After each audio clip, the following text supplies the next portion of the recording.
कई बार रिपीटेटिव हो जाने पर आप लोग बोलते हो कि सर वही है, पर पहली बात आपको मालूम है चैप्टर नंबर 1 जिसमें आपसे कहा गया था कि कई प्रॉपर्टीज में एक प्रॉपर्टी है कॉन्शियसनेस।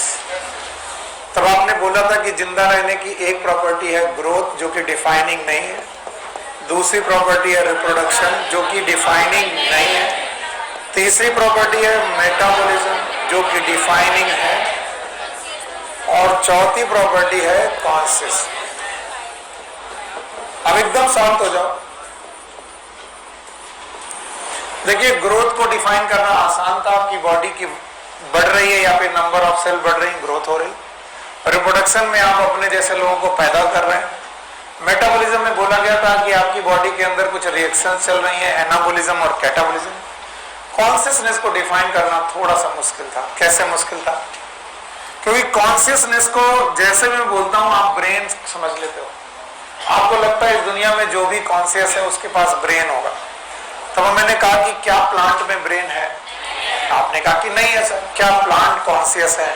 यस, प्लांट कॉन्शियस है, बैक्टीरिया कॉन्शियस है, even you know fungi conscious है, एल्गी कॉन्शियस है, पर इनके पास ब्रेन। तब यहां से कॉन्शियसनेस की डेफिनेशन थोड़ी कॉम्प्लेक्स हो जाती है कि what is the meaning of consciousness.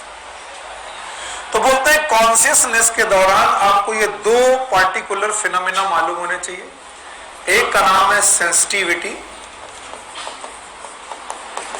और दूसरे का नाम है रेस्पॉन्सिवनेस। अगर किसी भी ऑर्गेनिज्म के पास ये दो बातें हैं तो वो कॉन्शियस है। पहला बोलो सेंसिटिविटी और दूसरा रेस्पॉन्स। तो बच्चे मुझसे यही पूछते हैं सर किस बात की सेंसिटिविटी, किस बात का रेस्पॉन्सिवनेस। तो इसके पहले कि मैं सेंसिटिविटी और रेस्पॉन्सिवनेस आपको पढ़ाऊं, उसके पहले एक छोटी सी डेफिनेशन पढ़ लेनी बहुत जरूरी है, and that is known as stimulus.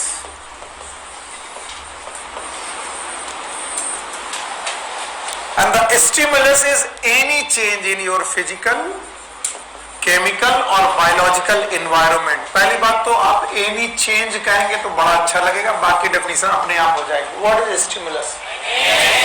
It is any change, कोई भी प्रकार का change, any change in physical, chemical और बायोलॉजिकल एनवायरनमेंट।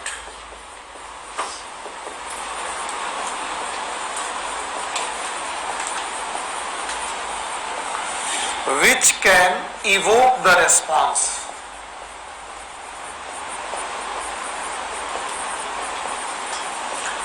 तो इस पूरे चैप्टर में टर्म बहुत मिलने वाले हैं, छोटे छोटे टर्म मिलेंगे, उन टर्म को सीखते जाइए, आगे बढ़ते जाइए। What is stimulus? Any change in your physical, chemical और बायोलॉजिकल, आपके फिजिकल एनवायरनमेंट में, केमिकल एनवायरनमेंट में और बायोलॉजिकल एनवायरनमेंट में होने वाला कोई भी बदलाव क्या कहलाएगा? स्टिमुलस। अगर उससे क्या पैदा हो रहा है? रेस्पॉन्स। अगर उससे क्या पैदा हो जाए? रेस्पॉन्स। अगर रेस्पॉन्स पैदा हो जाए तो आप मान लीजिए कि वो स्टिमुलस है। रुक जाइए एक minute.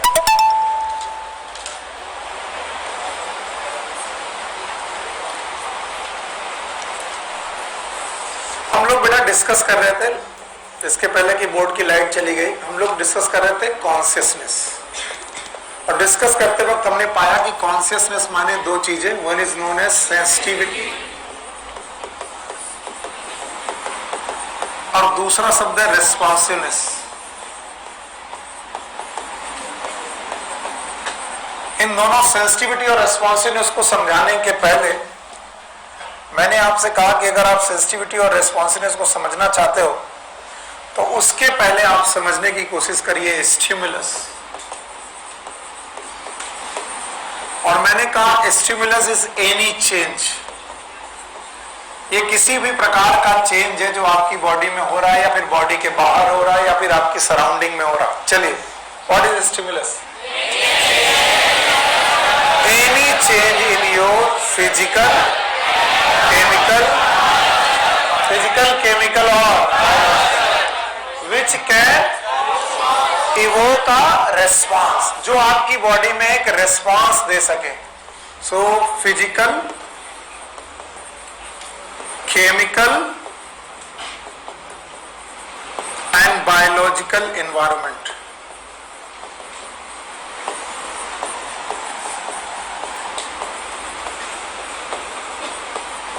and which can evoke a response।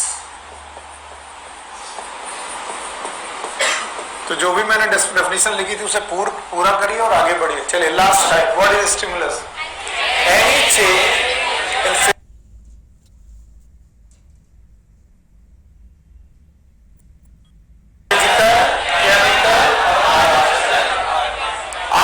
Physical, chemical और बायोलॉजिकल एनवायरनमेंट में किसी भी प्रकार का कोई भी बदलाव, ये था बदलाव। ये क्या है? बदलाव। मैंने इनकी फिजिकल एनवायरनमेंट में बदलाव किया, ये चौंके, ये क्या किया? अगर इनके मुंह पे मार देते तो भी कहते अरे ये क्या किया? So any change it is known as stimulus, है ना? लाइट जली, बोर्ड बंद हो गया, और जैसे ही आपने ये स्टिमुलस देखा, इस स्टिमुलेट को डिटेक्ट करने की क्षमता, it is known as sensitivity, और उस स्टिमुलस को रेस्पॉन्स करने की रेस्पॉन्स। तो बोलते हैं इस दुनिया में जो भी साइटोप्लाज्म है, क्या बेटा? उस साइटोप्लाज्म में क्या प्रेजेंट है? सेंसिटिविटी। तो कोई पूछे what is sensitivity? It is ability to detect. क्या डिटेक्ट? जाग जाओ बेटा, बहुत देर हो गई। क्या डिटेक्ट?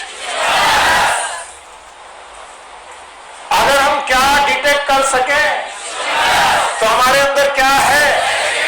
और अगर ये स्टिमुलस हमारी तरफ आ रहा है, कार आ रही है, तो हम खड़े हैं, आ जा मार दो, तो क्या हम इस स्टिमुलस को रिस्पॉन्स कर सकते हैं? That is known as response. तो डिटेक्ट कर पाना it is known as sensitivity, और रेस्पॉन्स देना it is known as responsiveness. तो बोलते हैं कि हमारी बॉडी में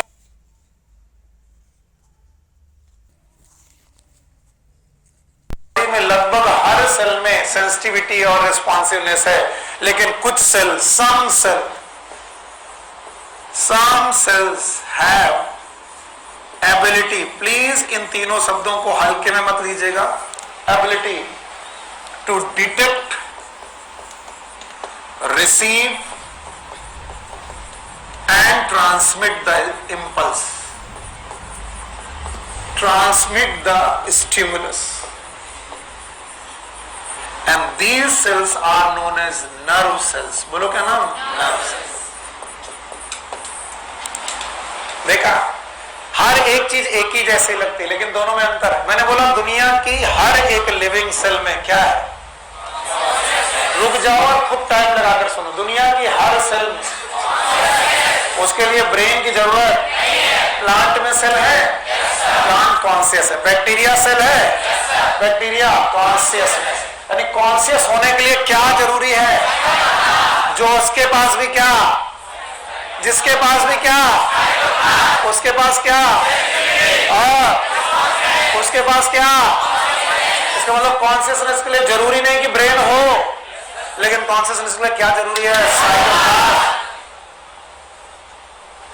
पर इस साइटोप्लाज्म में दो ही एबिलिटी है, एक डिटेक्ट कर सकता है और एक रेस्पॉन्स कर सकता है। लेकिन यहां पर मुझे एक सेल मिली जो इस स्टिमुलस को डिटेक्ट भी कर सकता है, रिसीव भी कर सकता है, ट्रांसमिट भी कर सकता है। ये सब सेल में नहीं। बोलो क्या? पहले क्या किया? डिटेक्ट, डिटेक्ट और रिसीव और ट्रांसमिट, तीनों बातें अलग है। मैंने स्टिमुलस को क्या किया? डिटेक्ट। आंख ने देखा लाइट जली, इट इज डिटेक्ट। फिर क्या? Receive, retina. किसने? रेटिना, इमेज रिसीव की और ट्रांसमिट की कहां? ब्रेन। सो कुछ सेल इस दुनिया में ऐसी हैं जो कॉन्शियस के साथ साथ बेटा क्या कर सकते हैं? Receive and transmit. दो cells are known as neuron cells और नर्व सेल्स। भैया आप बताना पड़ेगा दोनों बातें एक ही कि अलग अलग? तो बताओ हर सेल में क्या है? कॉन्शियसनेस। एवरी सेल इज फिर से बोलो, एवरी सेल इज। और कॉन्शियसनेस हमेशा ब्रेन से हो ये जरूरी अगर ऐसा होता तो प्लांट क्या होते? अनकॉन्शियस। प्लांट अनकॉन्शियस, प्लांट भी कॉन्शियस है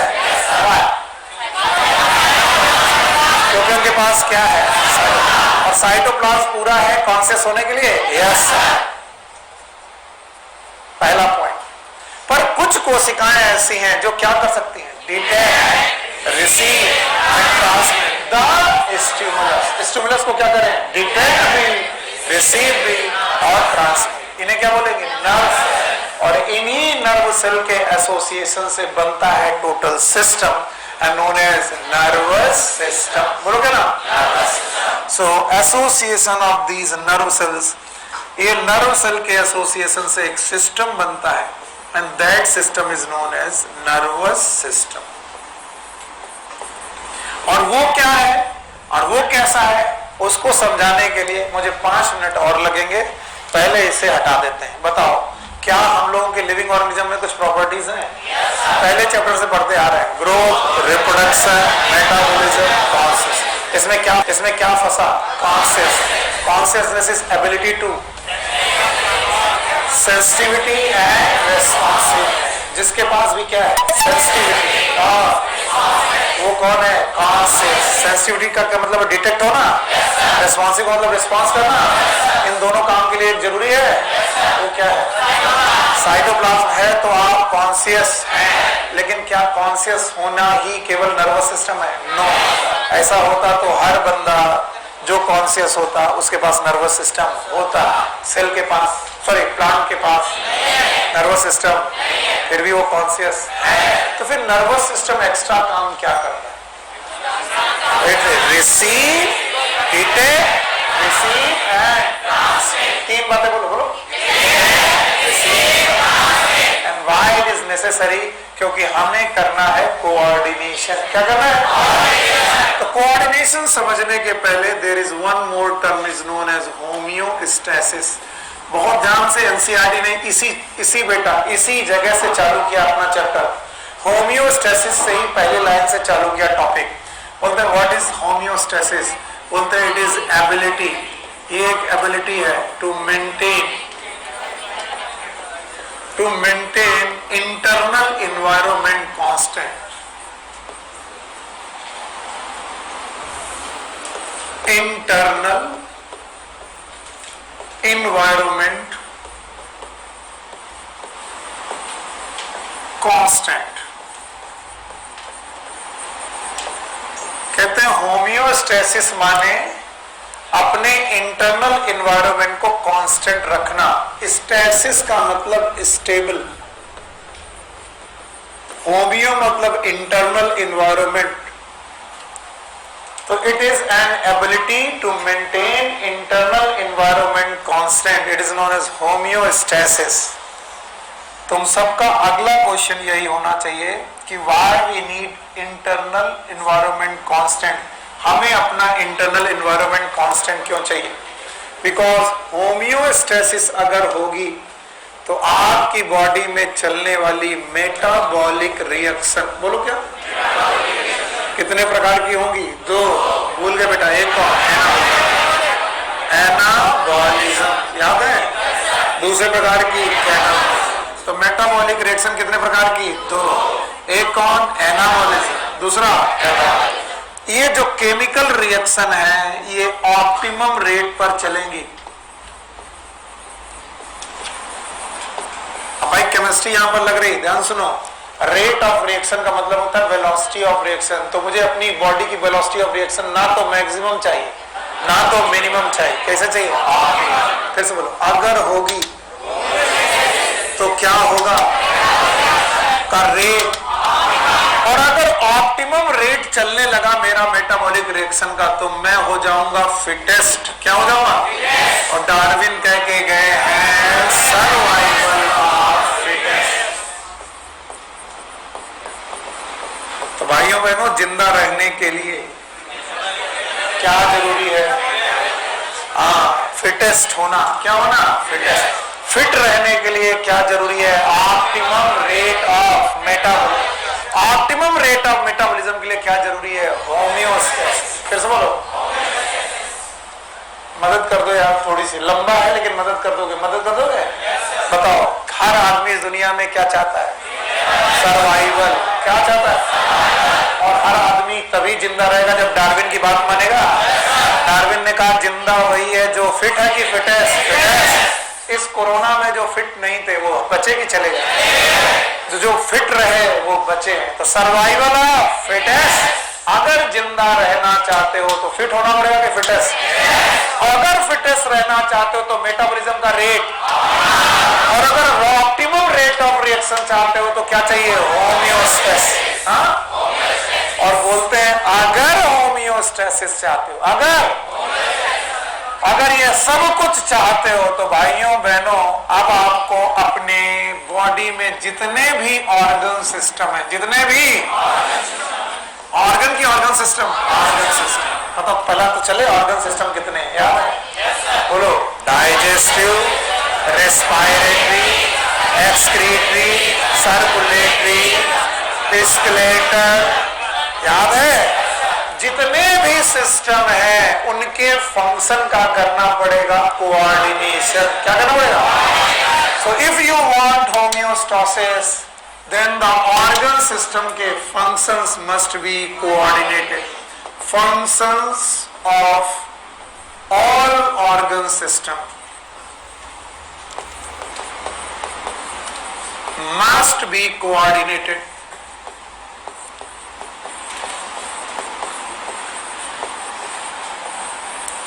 और फिर किसी ने बोला कि सर एक सेंटेंस, एक टर्म से सांस नहीं मिल पाती, दूसरा टर्म उसमें आप डाल देते। होम्योस्टेसिस खत्म की तो ऑप्टिमम रेट आ गया, ऑप्टिमम रेट खत्म किया तो फिटेस्ट आ गया, फिटेस्ट खत्म किया तो सर्वाइवल आ गया। अब बोल रहे ये सब करने के लिए क्या चाहिए? कोऑर्डिनेशन। सर हमें कोऑर्डिनेशन समझ में आया तो पता चले। हमने कहा चलिए हम लोग एक खेल खेलते हैं, tug of war. Tug of war में क्या होता है? रस्सी लेते हैं और रस्सी लेकर के हम बोलते हैं कि 50-100 लोग एक तरफ चले जाओ, 50-100 लोग दूसरी तरफ चले जाओ, और रस्सी खींचते हैं। रस्सी खींचते वक्त हम लोग एक आवाज निकालते हैं जोर लगा के, इट इज हाइसा। ये एक मैसेज है कि जब हाइसा हो तभी खींचना। अब किसी ने जोर में खींच दिया, किसी ने लगा के में खींच दिया, किसी ने हाइसा में खींच दिया, बताओ रस्सी खींचे कि नहीं? नहीं। On the counting of 3, 1, 2, 3। किसी ने 1 में खींचा, किसी ने 2 में खींचा, किसी ने 3 खींचा। बताइए वेक्टर सही होने के बावजूद भी मैग्नीट्यूड सही नहीं। So what is coordination? Coordination का मतलब है अलग अलग कोई काम करना कि एक साथ और एक साथ काम करने के लिए there must be some message, like हाइसा इज अ मैसेज, 1, 2 में 3 इज अ मैसेज। अब आपको मैसेज देना पड़ेगा कि जोर लगा के हाइसा में खींचना है। अब किसी ने जोर लगा के में खींचा और हाइसा में खड़ा हो गया, बताओ जीते कि हार गया? मजाक नहीं है। तो बोलते हैं coordination is interaction. My dear, फिर मरे तुम, एक नया शब्द, इट इज इंटरेक्शन। और every word is from NCERT, मेरा कोई वर्ड नहीं इसमें। Interaction and complementation.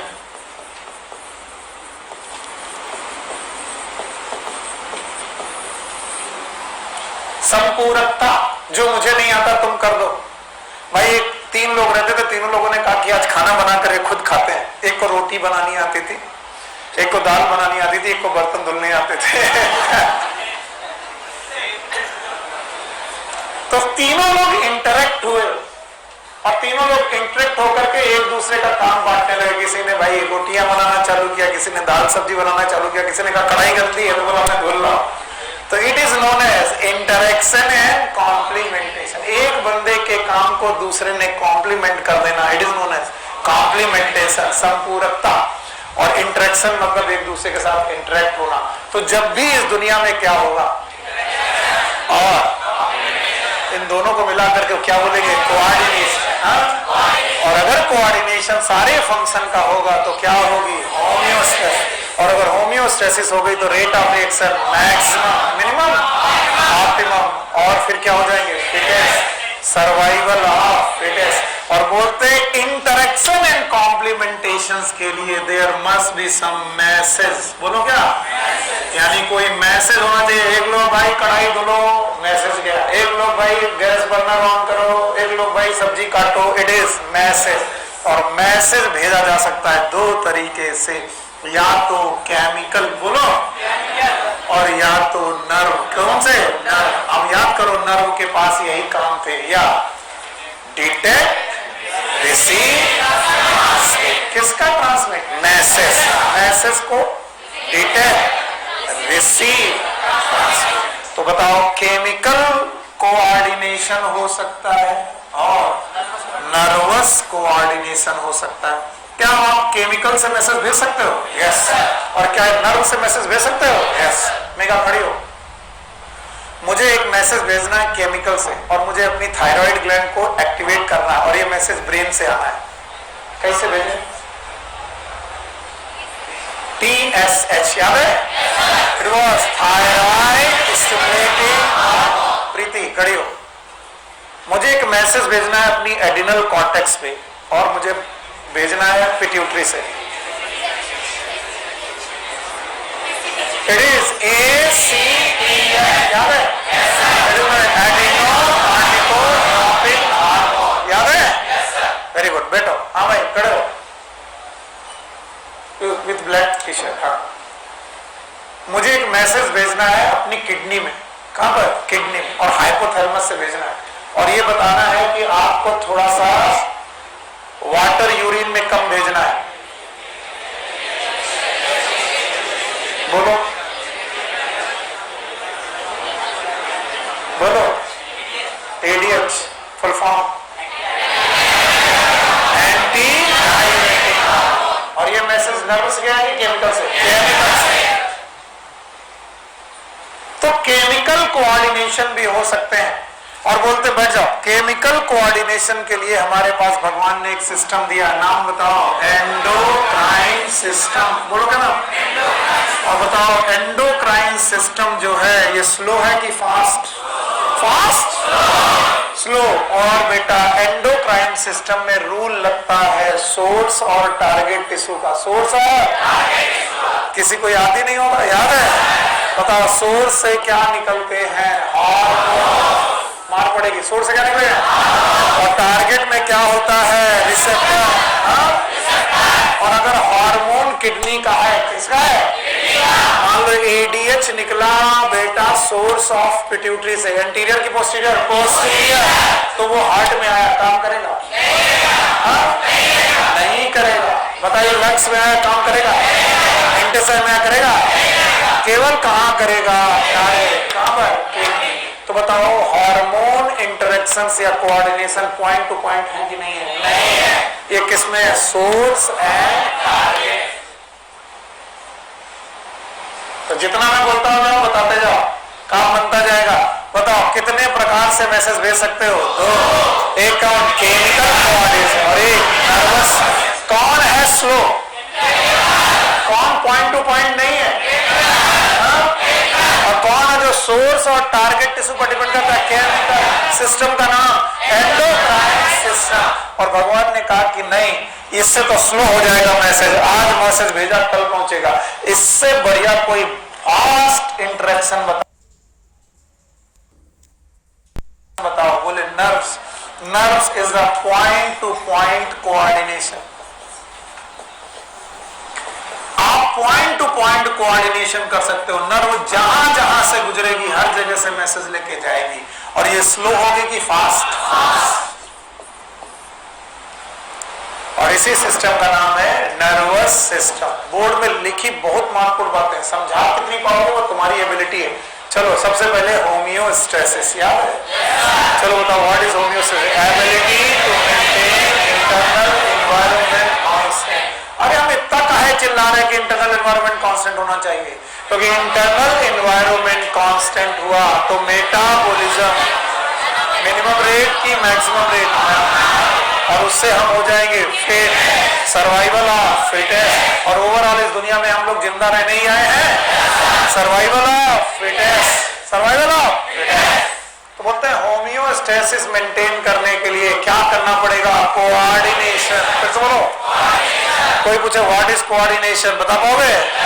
कोऑर्डिनेशन में एक बात की दो बात, एक कौन? इंटरएक्शन और कॉम्प्लीमेंटेशन। शब्द बोलो, एक कौन और सारे लोग आपस में जुड़े हैं और एक साथ काम करेंगे अलग अलग।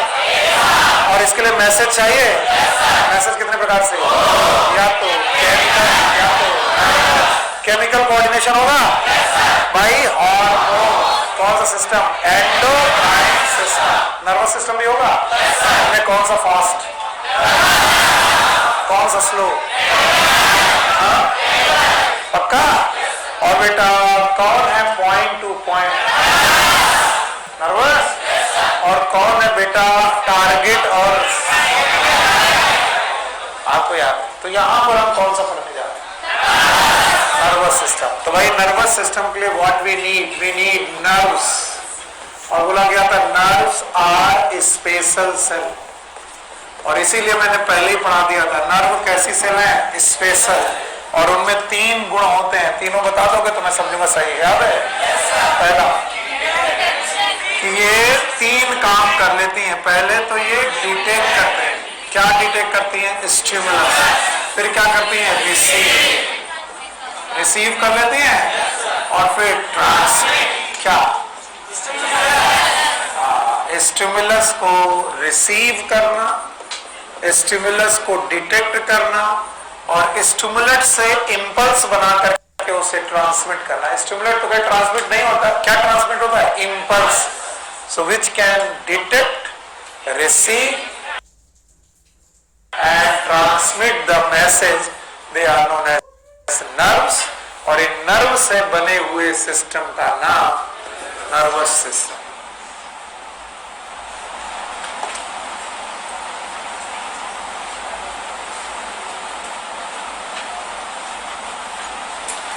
It is known as nervous system.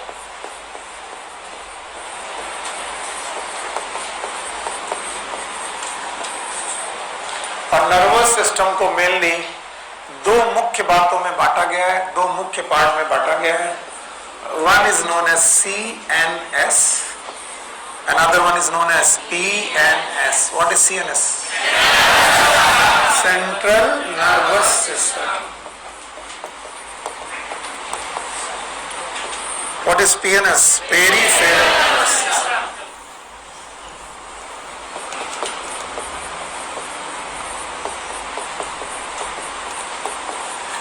Actually ये चैप्टर इतना ऑब्वियस है कि जो हमारे बने बनाए मिथ है उन्हें हम तोड़ नहीं पाते, और इसलिए नया कभी नहीं सीख पाते।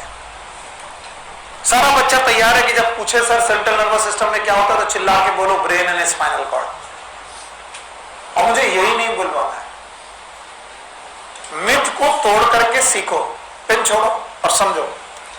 चाहे सीएनएस हो और चाहे बनना इन्हीं से है। और जो बच्चा इतना बोलेगा हमारे लिए वो सबसे बढ़िया बच्चा है कि वो तो तैयार है सीखने के लिए, चाहे कौन हो और चाहे बनोगे किससे। और करना तुम्हें 3 ही काम है, चाहे तुम हो सीएनएस चाहे हो पीएनएस, या तो तीनों या 3 में से कोई एक। चलो 3 काम मैक्सिमम से, या नर्वस सिस्टम हो चाहे तुम पेरिफेरल नर्वस सिस्टम हो, तुम इनसे दूर जा ही नहीं सकते। नाम बताओ। So nerves are the special cell which can detect, which can receive, which can transmit the stimulus or the message. अब ये नहीं समझ में आ रहा कहां से डिटेक्ट, कहां रिसीव, कहां को भेजा जा रहा। इसकी बेसिस पर नर्वस सिस्टम कितने प्रकार का? तो one is CNS, PNS. What is CNS? Central nervous system. What is PNS? आइए डिटेल में चलते हैं और समझने की कोशिश करते हैं। कहीं पर भी ना समझ में हाथ उठा देना, ये मत समझना कि नहीं पढ़ते रहो यार, सर को क्या है, कहीं ना कहीं समझ में आ जाएगा। मुश्किल हो जाएगा जब नहीं आएगा। इसमें तो जो सेंट्रल नर्वस सिस्टम है, अक्सर तो मैं बच्चों से पूछता हूं कि why central nervous system is in centre, तो बोलते हैं बॉडी के सेंटर में होता है। ये बात है कि वो सेंटर में होता है। Yes it is centre, but इस वजह से वो सेंटर नहीं है। बोलते हैं अगर आपने इस कंप्यूटर युग में सीपीयू का नाम सुना है? What is CPU? Central processing unit. इसका ये मतलब थोड़ी ना है कि वो कंप्यूटर के सेंटर में, हो सकता है उठा के तुम साइड में रख दो। Then why is it known as CPU? क्योंकि आपके कंप्यूटर का पूरा कंट्रोल इसी में है। नाम बताओ, CPU। What is CPU? It is known as central processing unit. अगर तुमको सेंट्रल प्रोसेसिंग यूनिट आता है समझ में, तो ये अपने आप समझ में आ जाएगा। बोले CNS is the part of nervous system,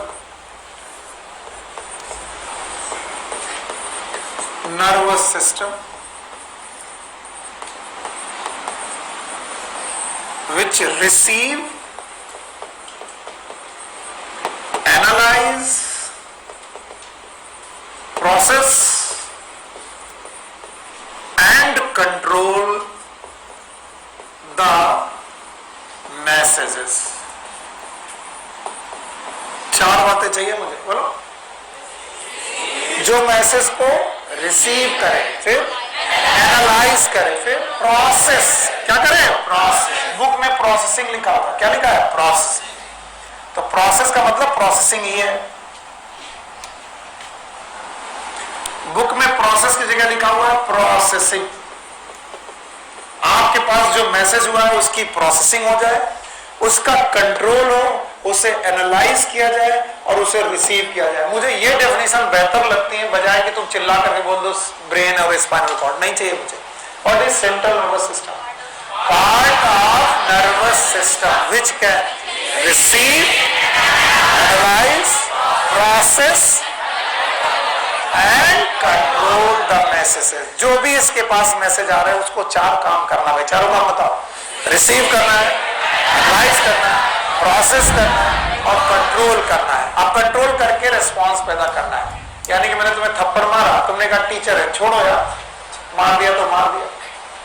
अगली बार किसी ने चलते हुए तुम्हारे थप्पड़ मार दिया, तुम जिसको जानते नहीं हो, तुमने कहा होगा जो भी होगा, तुमने कान के नीचे रपटा दिया।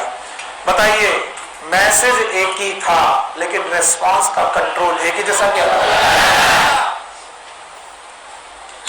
तो बोलते हैं सीएनएस में मुख्यतः दो पार्ट पाए जाते हैं और इन दोनों पार्ट का नाम याद रखना। One is known as brain, फिर से बोलो, ब्रेन।